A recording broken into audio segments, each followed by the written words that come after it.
Assalamualaikum warahmatullahi wabarakatuh. Bagaimana kabar kelas 7A? Semoga baik-baik saja. Mari kita lanjutkan pembelajaran kita dalam mata pelajaran IPA. Kita sudah membahas ciri klasifikasi makhluk hidup yang didasarkan oleh ciri-ciri yang dimilikinya berdasarkan lingkungan dan bagaimana dia menyesuaikan untuk bertahan dan melakukan kegiatan-kegiatan yang berhubungan dengan lingkungan. Kita lihat di sini, kalau kita menyebut bahwa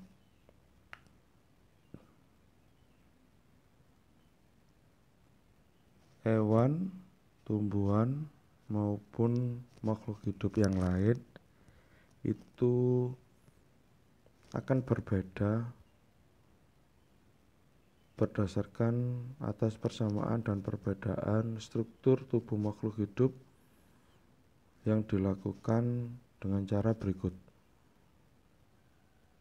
Yang pertama adalah mengamati dan meneliti makhluk hidup, yaitu persamaan ciri struktur tubuh luar maupun ciri struktur tubuh dalam dari berbagai jenis makhluk hidup. Makhluk hidup yang tumbuh di dalam air itu akan berbeda dengan makhluk hidup yang tumbuh di daratan. Begitu juga makhluk hidup yang tumbuh di suhu yang tinggi atau di es akan berbeda dengan struktur makhluk hidup yang di suhu normal. Yang kedua, jika ada makhluk hidup yang memiliki ciri struktur tubuh yang sama atau mirip dijadikan satu kelompok. Makhluk hidup yang memiliki ciri yang berlainan dikelompokkan tersendiri. Yang ketiga, memberikan istilah tertentu untuk setiap tingkatan. Di awal bab 2 sudah saya jelaskan bahwa ada klasifikasi taksonomi dari beberapa makhluk hidup, di antaranya dibagi atas tumbuhan dan hewan. Di sini kita jelaskan bahwa menurut Carlos Linnaeus ada pembagian tingkatan. Yang pertama adalah kingdom atau regnum, yaitu berdasarkan dunia atau kerajaan. Phylum atau divisi, bagian atau keluarga besar. Phylum itu dikhususkan untuk hewan dan divisi untuk tumbuhan. Classes itu adalah berdasarkan kelas. Ordo itu adalah berdasarkan bangsa.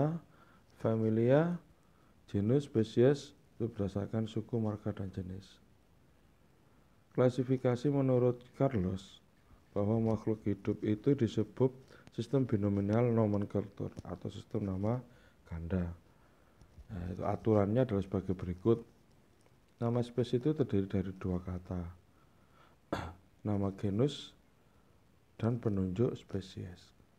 Yang kedua adalah kata pertama diawali dengan huruf besar dan kata kedua dengan huruf kecil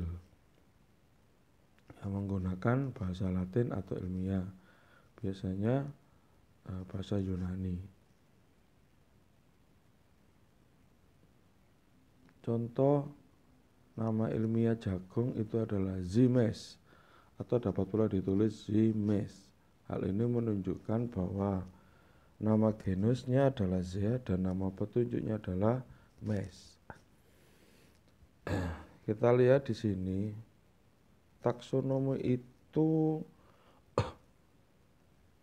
akan memudahkan para ilmuwan untuk meneliti dan mengklasifikasikan apa itu berbentuk dari jenis tumbuhan atau hewan. Kalau tumbuhan disebut kingdomnya Plantae, itu disebut tumbuhan. Kalau hewan itu adalah Animalia.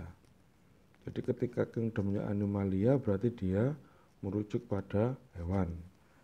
Yang kedua adalah kalau tumbuhan itu adalah Spermatophyta, Monocotyledonea, Graminealis, Gramineaceae, atau Zoomes. Itu untuk jagung.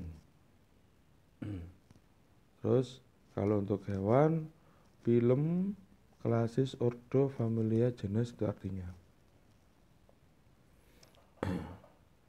Nah, yang meneliti tentang cara penamaan atau sistem natura itu menjadi dasar taksonomi modern. Tapi Carolus Linnaeus ada seorang famolog juga, yaitu pada abad ke-13 namanya Al-Baitar, itu juga ahli botani, itu juga merupakan penyumbang daripada ilmuwan.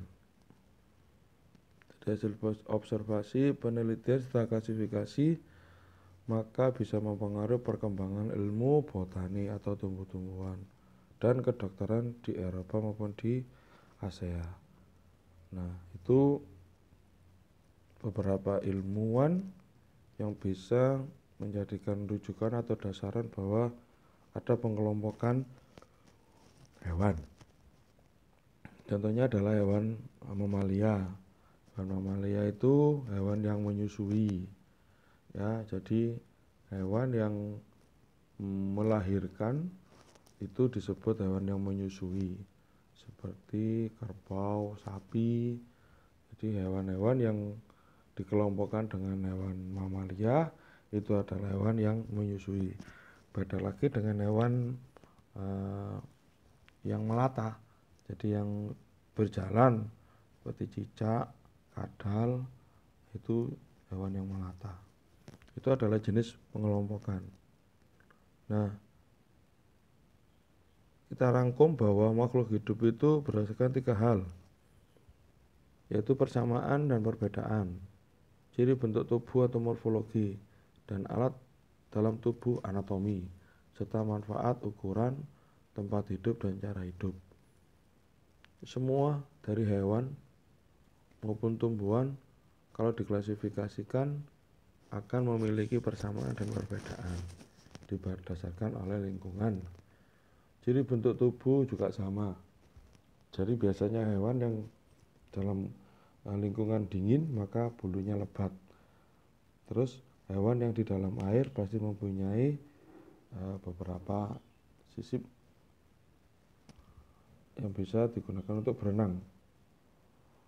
Nah, taksonom itu merupakan urutan klasifikasi makhluk hidup mulai dari tertinggi hingga terendah, dari mulai kingdom sampai spesies. Itu semuanya diklasifikasikan untuk supaya memudahkan para ilmuwan dalam meneliti setiap kejadian-kejadian alam. Itu ya, di beberapa hal.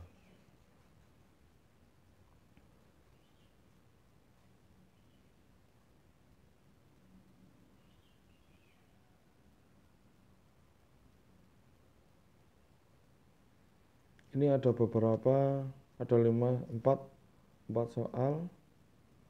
Coba kamu kerjakan seperti biasanya, kamu tulis di buku tugas IPA, kamu nanti upload dan kamu kirimkan ke WA saya.